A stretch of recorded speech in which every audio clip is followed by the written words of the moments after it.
These are the highlights of India's smartest podcast, The Ranveer Show. Welcome to TRS Clips. Make sure you hit that bell icon and don't forget to subscribe.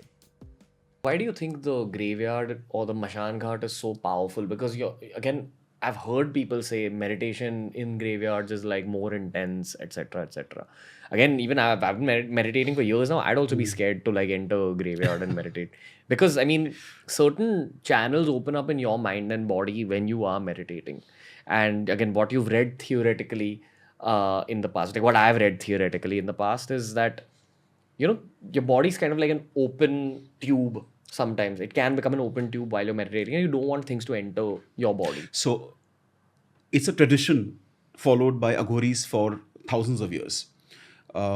There's one school of thought, which I told you earlier, is that it is said that even Dattatreya is a representation of an Aghori. Which is my one of my childhood influences. So it is said that. Now, this is through whatever I read.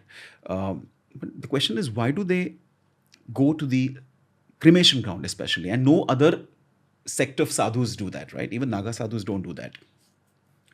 What I got to hear when I interacted with these people is there are, again, two things. One, that's the place where there is complete detachment from anything around. You look at anything else, there's something or the other. Like even you look at a beautiful temple or a cave, still there is nature even Mother Nature can sort of, to some extent, pull you towards it. In a Shamshan Bhumi, everything is dead. And that is where they feel the highest intensity of the sadhana that they do. This is one answer to the question. The other is a little paranormal, which is that it is said that in a place where the people who are dead, they're left to, sort of leave the body. As in, they already left the body, but the body gets cremated. The graveyard or the Shamshan Bhumi, cremation ground, is also has entities which we can't feel. See, listen, Ranveer, when we go to a Shamshan Bhumi, there is an aspect within us which also feels something, which is why we fear it, okay? Which we can't explain. These Aghoris actually can, and it is said they connect and they absorb learnings and with certain beings, and they strengthen their own sadhana. So these are two answers. For me, one is very practical, which is the fact that they don't get disturbed. कौन जाएगा रात को उनको disturb करने के लिए? Nobody will venture. So they can completely, totally isolate themselves and focus. It's like the highest level of meditation. But Aghori, they don't fear.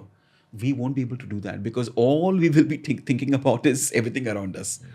So that is the main reason I think they go they live there. There are Aghoris who live there as well. Because there are years that they have to meditate. And one more thing I want to tell you, Ranveer, because we are on this subject, is you will never see an Aghori practicing miracles. Because miracles are the puncture to the filled up tire. Got it. As in, it takes a certain amount of spiritual energy to perform a miracle. Yeah, they don't want to waste it. It's like, again, the cobra. I spoke in my earlier podcast, right?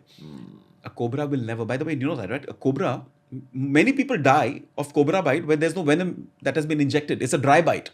But they die out of shock. The cobras do not want to waste their venom. Now, that's the cobra part. I associate an Aghori like a cobra in the sense they're very focused. Their eyes are very penetrating. They may create fear in you.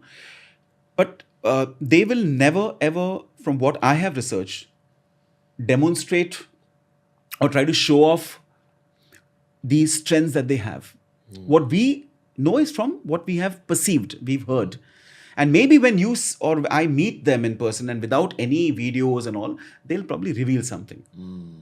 So the person I met, he blessed me with, he did this, and he just blessed me with something, which I can't, again, talk to you about. He put a tika on me and blessed me. Now, I'm not there to assess and say, has it worked and all. It's a blessing. But they will not, even if I tell them, they will not show other things, because for them, it's an effort. And it's a leaking of their spiritual energy. They only want to merge with Shiva. That's why they don't want to do anything with the world. You'll not see Aghoris anywhere walking here and there. You'll not see a lot of Aghoris in Kumbh Mela as well. You might see a few. You'll see more of these Naga sadhus.